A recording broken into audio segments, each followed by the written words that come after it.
விசிகாவின் இளம் வயது எம்எல்ஏ ஆளூர் ஷானவாஸ் உட்கட்சியிலே என் மீது அவதூறுகளை விதைக்கிறாங்க அப்படின்ற போலாம் பேசியிருக்காரு. துணை பொதுச்செயலாளர்ன்றது ஒரு பெரிய கேட்டகரி. அந்த முறையில் தலைவர் ரசித்து கொடுத்துருக்கிறார். கொடுத்தது மட்டுமல்லாமல் அவருக்கு வந்ததுமே என்ன கொடுக்குறாரு, எம்எல்ஏ சீட்டு கொடுக்குறாரு. இப்போ ஒரு முறை வாய்ப்பு தானே கிடைக்கல. வாய்ப்பு கிடைக்கணும்னா உங்களுக்கு என்ன பிரச்சனை?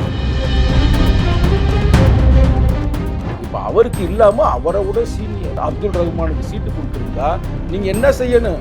நேராக அப்துல் ரஹ்மானுடைய அந்த நிகழ்வுக்கு அந்த அது என்ன ஒரு பண்ரோட்டில் போய் அந்த தம்பிக்காக ஒரு பிரச்சாரத்தை பண்ணிட்டு அப்புறம் இல்லை பேசணும். அப்போ எனக்கு வருத்தமாக இருக்குன்னா அப்போ நாங்களும் தூக்கு போட்டு சாகிறதான்னு கேட்கணும்.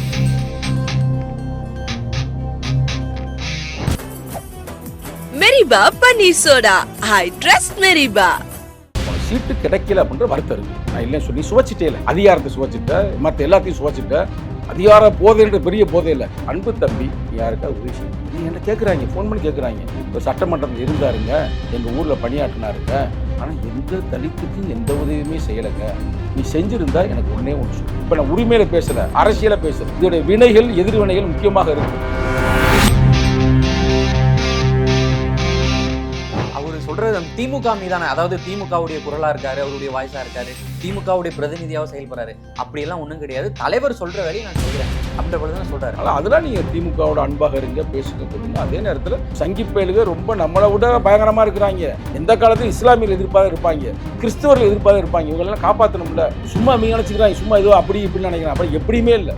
நீங்க என்னமா சிந்திச்சுக்கிறீங்க? நான் உங்க பார்வையில் விட்டுறேன். ஏன்னா கூட்டத்தில் இருக்கு, தேர்தல் இருக்கு, நான் எதுவும் பேசக்கூடாது. நிறைய இல்லாமல் சொல்லக்கூடாது, பொதுத்தளத்தில் சொல்லக்கூடாது. அவர் கொண்டிருக்கிறது. அதனால் தம்பி கொஞ்சம் எச்சரிக்கையாக.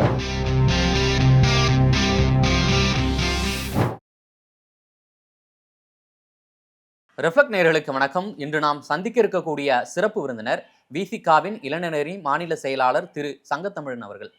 அண்ணே வணக்கம். வணக்கம் தம்பி. அண்ணே, விசிகாவின் இளம் வயது எம்எல்ஏ ஆளூர் ஷானவாஸ் அவர் நேற்றுக்கு பேட்டி கொடுத்துருக்காரு தனியார் யூடியூப் நிறுவனத்திற்கு. பல்வேறு குற்றச்சாட்டுகளுக்கு அவர் பதில் அளிச்சிருக்காரு. அவருக்கு சீட்டு மறுக்கப்பட்டது ஏன் அப்படின்ற போல அதுக்கெல்லாம் பல்வேறு பதில் அளிச்சிருக்காரு. அதே போன்று உட்கட்சியிலே என் மீது அவதூறுகளை விதைக்கிறாங்க அப்படின்ற போலாம் பேசியிருக்காரு. எப்படி பார்க்குறீங்களே இவருடைய குற்றச்சாட்டுகளை? அதாவது அன்பு தம்பி தான் ஆளூர் ஷானவாஸ், சரிங்களா?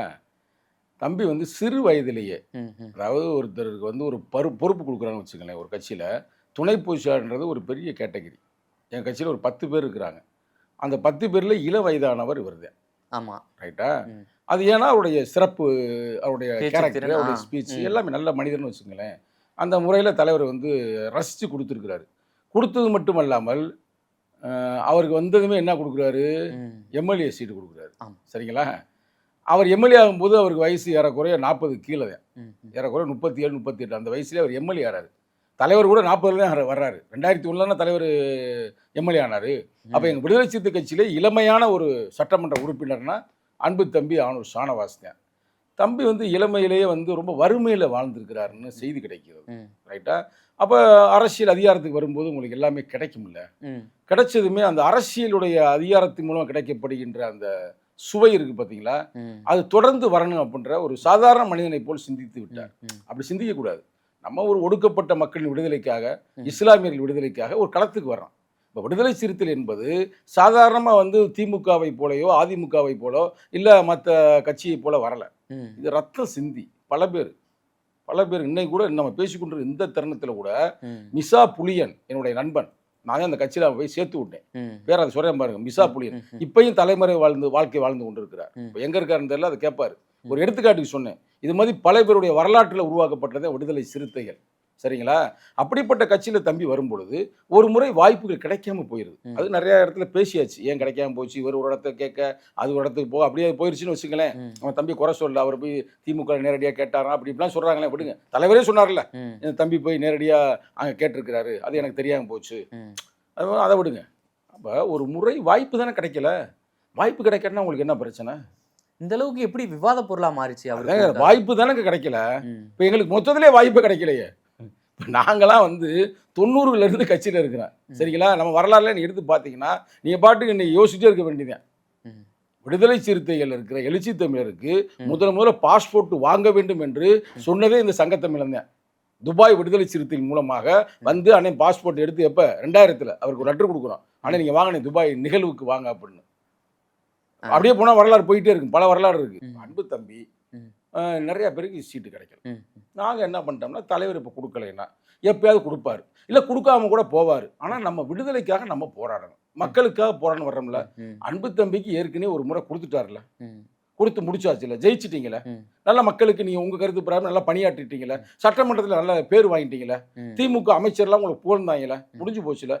இப்போ யாருக்கு நாங்கள் கொடுக்காம இருந்திருந்தா ஒரு இஸ்லாமியருக்கு தம்பியுடைய கோபமோ தம்பியுடைய அந்த வருத்தமோ நம்ம ஏற்றுக்கொள்வோம். இப்போ அவருக்கு இல்லாமல் அவரை விட சீனியர், இல்லை அவரே சொல்றாரு என்னோட அவரை விட சீனியர் அப்துல் ரஹ்மானுக்கு சீட்டு கொடுத்துருந்தா நீங்கள் என்ன செய்யணும்?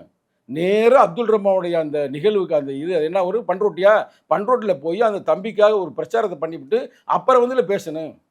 அப்போ எனக்கு வருத்தமாக இருக்குன்னா அப்போ நாங்களும் தூக்கு பிடிச்சி ஆகிறதான்னு கேட்குறேன். இந்த கட்சிக்கு என்னன்னு சொல்கிறாங்க, சொல்லக்கூடாது, செஞ்சதை மட்டும் சொல்லக்கூடாது, சொல்லக்கூட மேலோட்ட அவர் கோடிட்டு காட்டுறேன், தலைவருக்கே புரியணும்ன்றக்காக. விடுதலை சிறுத்தையுடைய வாழ்க்கை வரலாறு தலைவருடைய பாட்டை முத டியூன் போடுறாங்க. கேள்விப்பட்டிருக்க தலைவர் வாழ்க்கை போட தெரியல, இந்த சோக கதையை கேளுங்க அப்படின்ற மாதிரி ஒரு பாட்டு இருக்கணும், ஃபேமஸான பாட்டு. அந்த பாட்டை கேட்டால் அழுதுருவீங்க.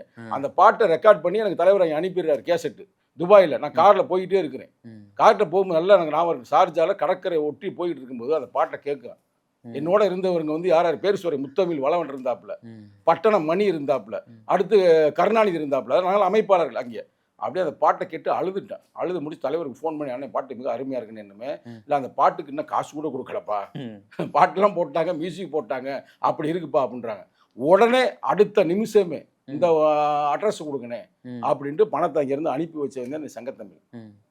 உடனே அங்கேருந்து இங்கே வந்தேன் துபாயிலேருந்து, இதுக்காகவே வந்து யாரெல்லாம் பாட்டு போட்டாலும் கவிஞர் கபிலன் இல்லை இவர் என்ன இளைய கம்பன், அவரை கூப்பிடுங்க. மியூசிக் வந்து ஸ்டீபன் ராஜ், அப்புறம் வந்து அதெல்லாம் பழசு, அதே பேர் மறந்து போச்சு, இன்னொருத்தர் நல்ல ஒரு நண்பர், ரைட்டா, அவங்கெல்லாம் வர சொல்லி அவங்களுக்கு ஒரு பார்ட்டி கொடுத்து அவங்களுக்கான சில இதெல்லாம் நம்ம செய்கிறோம், ரைட்டா. ஆரம்பத்திலேருந்து நம்ம வரலாறு தொடருது. வரலாறுனா கட்சிக்கான நம்முடைய எதை உழைப்பை நம்ம கொடுக்குறோம், பணமாக கொடுக்குறோம், உழைப்பாக கொடுக்குறோம். கடந்த 5 ஆண்டுகளை உழைத்து கொண்டு இருக்கிறோம். எங்களுக்கு சீட்டு கொடுக்கல, சீட்டு நாங்கள் கடுமையாக கேட்டேன். ஆனால் அது ஒரு காரணம் சொன்னார் தலைவர், இதுக்கு தான் கொடுக்கல. ரைட்டானே, சூப்பர்ண்ணே, என்னை விடுங்க, என்னை விட என்ன கடுமையாக உழைத்தவரெல்லாம் பல பேர் இருக்கிறாங்க. இன்னமும் கூட நம்ம முகமது யூசுப் கேள்விப்பட்டிருக்கீங்களா, கட்சியுடைய பொருளாளர், அவர் இறந்தே போயிட்டாரு கொரோனாவில். என் நண்பர் அவர் இப்போ என்கிட்ட பேசலாம், இப்போ நம்ம பேச முடியாது ஓப்பனாகவே, ரைட்டா. அவரெல்லாம் சீட்டுக்காக ரொம்ப எதிர்பார்த்தாரு. அவரே சொன்னார், சின்ன தம்பியை நான் கூட்டி வந்தேங்க, எனக்கு சீட்டு கொடுக்கல, அவர் கொடுத்துட்டாருங்க, இருந்தாலும் நான் ஏற்றுக்கொண்டுட்டேங்க. தலைவர் என்ன சொன்னார், சிட்டி சென்னைக்குள்ளே வந்தால் எனக்கு கொடுக்குறோம்னா 2021ங்க, அப்படி எனக்கு சிட்டிக்குள்ளே இல்லை வெளியில் அப்படின்னா நான் அவர் கொடுக்க சொன்னேன், அப்படி தான் அவர் கொடுத்தது அப்படின்னு பல வரலாற்று பூர்வமான நிகழ்வுலதே உனக்கு சீட்டே கிடைத்திருக்கிறது சிறு வயதிலேயே. இப்போ உனக்கு சீட்டு கிடைக்கல அப்படின்ற வருத்தம் இருக்கு. நான் இல்லைன்னு சொல்லி சுவைச்சிட்டே இல்லை, அதிகாரத்தை சுவைச்சிட்ட, மற்ற எல்லாத்தையும் சுவைச்சிட்ட, அதிகார போதைன்ற பெரிய போதை இல்லை, டப்புன்னு ஒரே நாளில் இல்லைன்னா அப்புறம் வருத்தமாக இருக்குன்னு. தம்பிக்கு சின்ன தம்பி தானேங்க, ஏஜ் ஃபேக்டர் ரொம்ப இருக்குல்ல, ரைட்டா. அதனால வருத்தப்படலாம் தம்பி, அது நான் இன்னமும் சொல்கிறேன், அன்பாக சொல்கிறேன், ரைட்டா.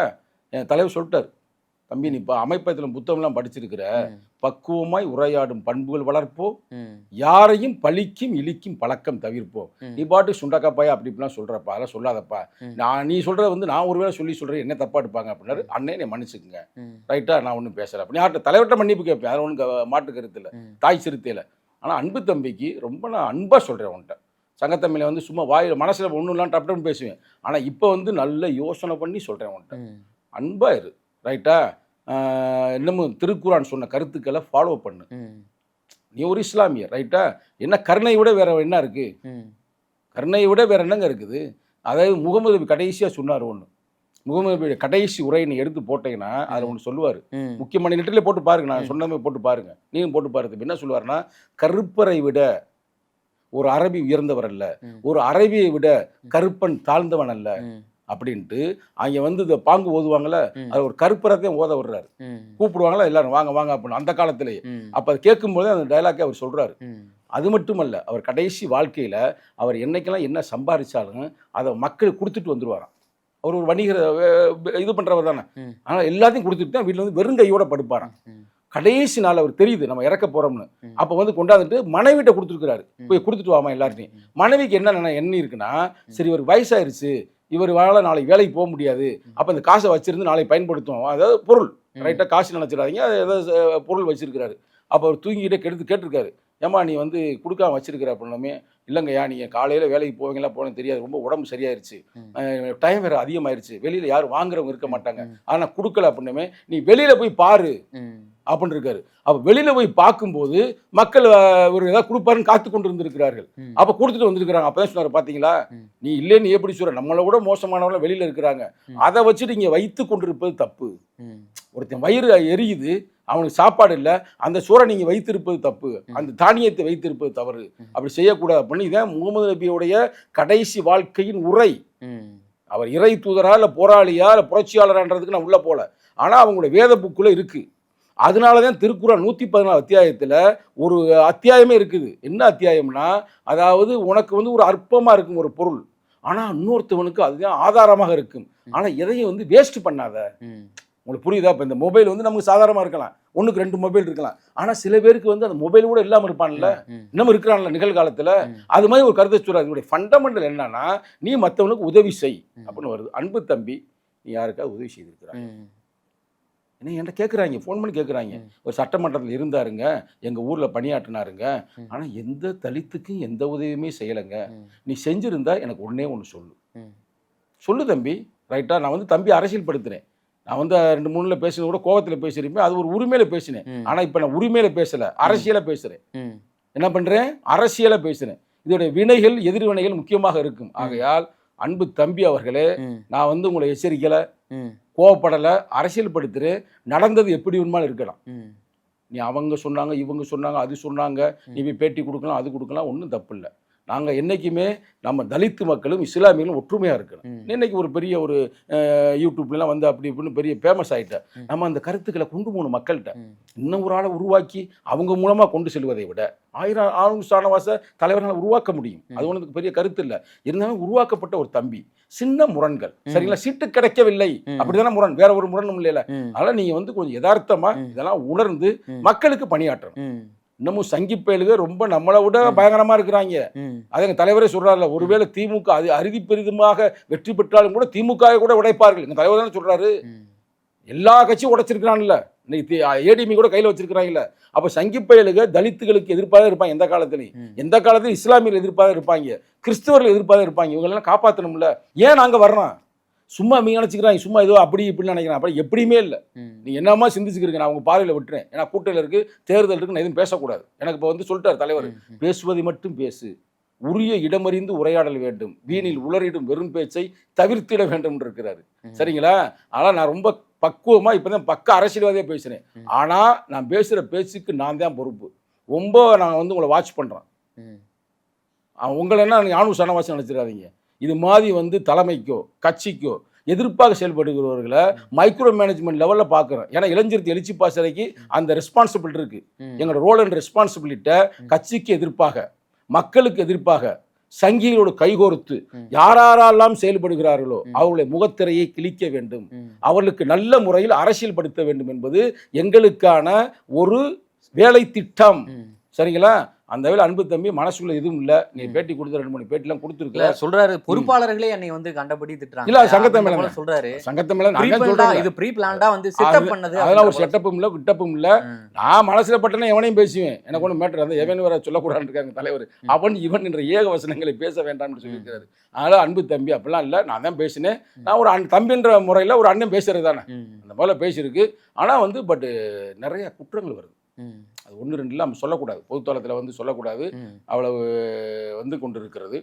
அதனால் தம்பி நீ கொஞ்சம் எச்சரிக்கையாக முறையா, நீ ஒரு இஸ்லாமியர் ரைட்டா, அதாவது முகமது நபியோடைய அந்த கருத்துக்களை உள்வாங்கி நேர்மையாக நிச்சயமாக களமாடுவாய், களமாட வேண்டும் என்ற ஒரு தோழமையோடு நான் சொல்லுகிறேன். இப்போ எனக்கு ஒரு பிரச்சனை நீ தான் வரணும், உனக்கு ஒன்று பிரச்சனை நான் தான் வரணும், மக்களுக்கு பிரச்சனை நம்ம தான் சேர்ந்து போகணும். நமக்குள்ளே பிரச்சனை வந்தால் யாருக்குமே பயன் இல்லை. அது தேர்தல் நேரம் இது அழகா பயன்படுத்தி. இப்ப நான் பேசுனதே கட்டி கட்டி ஒட்டி போடுறாங்க, நானே பார்த்தேனே. நான் அப்படிலாம் பேசவே இல்லை. நீங்களாம் ஒரு செட்டப் போட்டு பேச, யாரா போட்டான்னு பார்த்தா கடைசியில் அவங்க வந்து பார்த்தா பிஜேபி கும்பல். நீங்களும் போடுறீங்க, உங்க சேனல் அது மாதிரி இருக்கும்போது ரைட்டா. அந்த வேலையெல்லாம் செய்யக்கூடாது. 1000 தான் இருந்தாலும் அவன் என் தம்பி. நான் தான் சொல்றேன்ல, என்ன 10 வயசு 12 வயசு சின்ன தம்பி தான், அப்புறம் தம்பி தானே.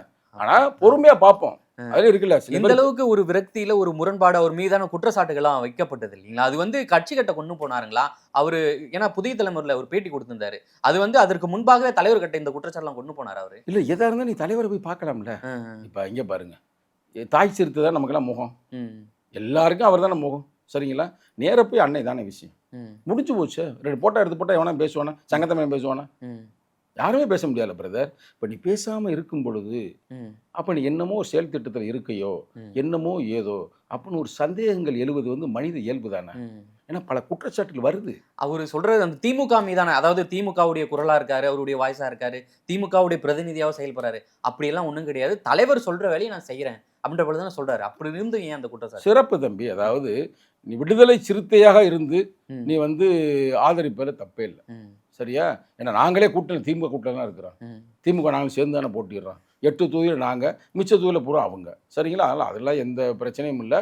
அதனால் அதெல்லாம் நீங்கள் திமுகவோட அன்பாக இருங்க, பேசுங்க, கொள்ளுங்க. அதே நேரத்தில் தலித்துகள் உரிமைக்கு நீங்கள் போராட வேண்டும், ம், இஸ்லாமியர் உரிமைக்கும் போராட வேண்டும் என்பது ம். திமுகவுடைய நிலைப்பாடு அதானே. ம், அதை நீங்கள் போராடினீர்களா? ம். அதற்காக குரல் கொடுத்தீர்களா? இருந்தால் நீங்கள் விளக்கத்தை சொல்லுங்க, ம். ஏற்றுக்கொள்ளும். அது ஒன்றும் தப்பு இல்லை. ஒருவேளை எனக்கு கூட தெரியாம கூட தலைவரே இருக்கலாம். சிறப்பாக பணியாற்றன்னு தானே சொன்னாரு சட்டமன்றத்தில். தலைவர் வந்து எப்படின்னா தலைவர் இழுக்கக்கூடாது தேவையில்லாம. ஆ. தலைவர் யாரையுமே வந்து சிறப்பு இல்லாமல் பணியாற்றினீங்கன்னு சொல்ல மாட்டார். ஆ. தலைவருடைய ஒரு நல்ல எண்ணம். அவர் வந்து எவ்வளவு வந்து ஒருத்தர் வேலையே பார்க்காம இருந்தாலும் தம்பி நீ சிறப்பாக வேலை பார்த்தேன்னு சொல்லுவார். ம். அப்போ எங்கள் தாய் சிறுத்தையுடைய அந்த கேரக்டர் நான் சொல்லிட்டேன் பார்த்தீங்களா, இது வரைக்கும் யாரையும் கடினமாக அவர் பேசி நான் பார்த்ததில்லை. ம், காலையில் என்னை ஒரே வாரத்தில் முடிச்சிட்டார். ம், நீ பேசுறது பூரா நல்லா பேசுகிற தம்பி, ம். உன் பேச்சில் எந்த கருத்தும் இல்லை, ஆனால் நீ கோபமாக பேசி அது தப்பாக இருக்குது, ம், சரியா அப்படின்னாரு. ஆனால் இப்போ தான் எங்கள் அம்மாவும் என்னை வஞ்சிருச்சுனே, ம், எங்கள் அம்மாவும் அதே தான் சொல்லிச்சு, அதுதான் நீ சொல்கிறீங்க, ஓகே நான் பார்த்துக்கிறேன் ம், அவனு ஒரே முடிச்சிட்டேன். ஏன்னா அவரோட கேரக்டர் ம், உங்களுக்கு தெரியும். நீங்கள் எங்கேயாவது பார்த்து கோவப்பட்டு பேச நீங்கள் பார்த்துருக்கீங்களா? ம், இல்லை யார், அதாவது பேசுவதில் கூட ஒரு நாகரிகம் வேண்டும், பேசுவதில் கூட ஒரு ஜனநாயகம் வேண்டும்ன்றாரு. ம். எதிரிகளை கூட ஜனநாயகப்படுத்தணும்ன்றாரு. அப்படிப்பட்ட தலைவர்கிட்ட வந்து நாங்கெல்லாம் பாடம் படித்து ம். பல்கலைக்கழகத்தை வந்தோம்னா அவர் சொல்கிறத கேட்டு நாங்கள் நடப்போம். அது ஒன்றும் ஓகே, மாற்று ஓகே, கருத்து இல்லை. Okay, okay. மிக்க நன்றி. நான் ஆளூர் ஷானவாஸ் குறித்து குற்றச்சாட்டுகள் குறித்து அதற்கு ஒரு முற்றுப்புள்ளியா பேசி அமைக்க. இல்லை இது குற்றச்சாட்டே இல்லை. நான் தம்பியை வந்து அவருக்கு முரண்பாடுகள், முற்றுப்புள்ளி வை முரண்பட்ட கருத்துகள். முற்றுப்புள்ளி வை தம்பி அப்படின்னு நான் அன்பா சொல்றேன். ஓகே. எப்படி சொல்றேன்? முற்றுப்புள்ளி. அன்பாக சொல்லுகிறேன். ம். முற்றுப்புள்ளி வைப்பதுதான் ம், உனக்கும் நல்லது, ம். நம்ம மக்களுக்கும் நல்லது, ஓகே. எனக்கு கூட நல்லது. ம். சரியா? ஓகே. ரைட். மிக்க நன்றிண்ணே. நன்றி, வணக்கம். நன்றி. Meriba Paneer Soda. I trust Meriba.